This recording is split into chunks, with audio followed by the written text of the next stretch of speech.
Now, the UK is set to become the first country, in fact, in the world to roll out a vaccine for gonorrhea.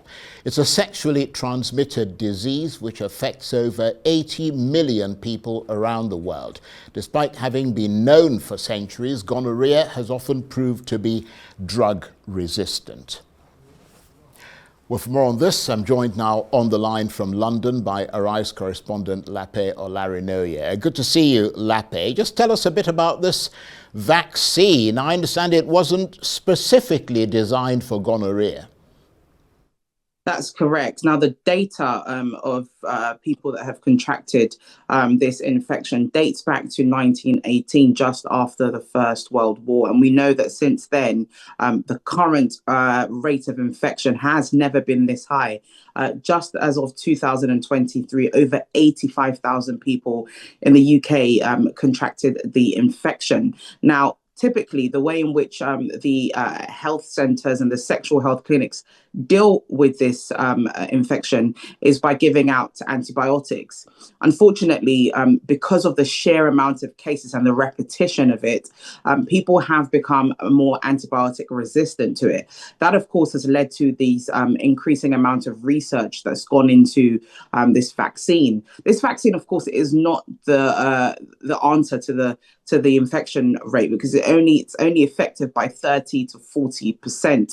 And that's because it wasn't designed for gonorrhea. It's actually the meningitis B vaccine that's given to babies shortly after they're born. But the vaccine mimics, or in fact, the infection mimics the same way that the meningitis shows up. So scientists have said that actually the vaccine can be just as effective in curtailing how often people are infected with gonorrhea. And for that reason, the UK has taken it upon itself, after months and years of research, to roll it out coming this August.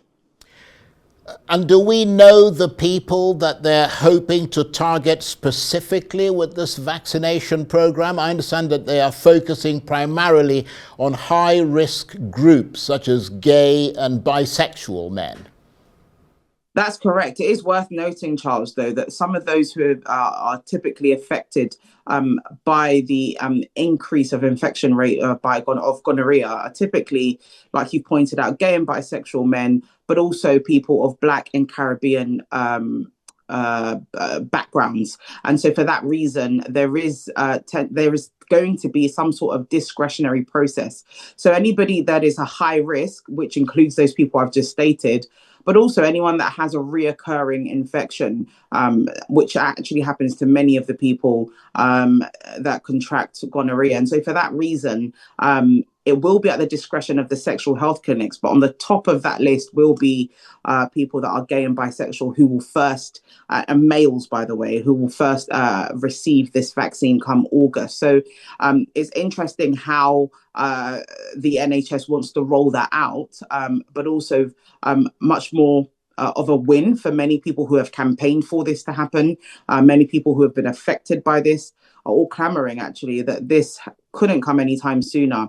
It's said as well that this rollout will potentially save the NHS over £8 million in the next couple of years. So a huge amount to save for an ailing healthcare service. And potentially, Lape, if other governments are willing and they have access to this vaccine as well, I mean, they could implement a similar program.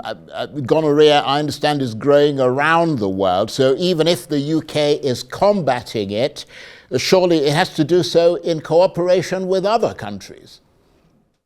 That's absolutely true. I think the UK will obviously serve as a litmus test for this, particularly because they're the first country in the world to roll this vaccine out. But it's also worth noting here, Charles, that the efficacy of the vaccine, which is what everybody will be watching out for, how people will respond to it, it's only 30 to 40% effective. And so many countries around the world, particularly those who are in the process of probably introducing vaccines to combat this infection, will be looking at how effective it is to those affected by it, but also more importantly, how much it curtails the infection rate, something which has been a huge priority for many health agencies around the world. So the UK will certainly have eyes on this rollout from around the world. Very interesting indeed. Thank you for bringing us that story. Arise correspondent Lape Olarinoye talking to me on the line there from London.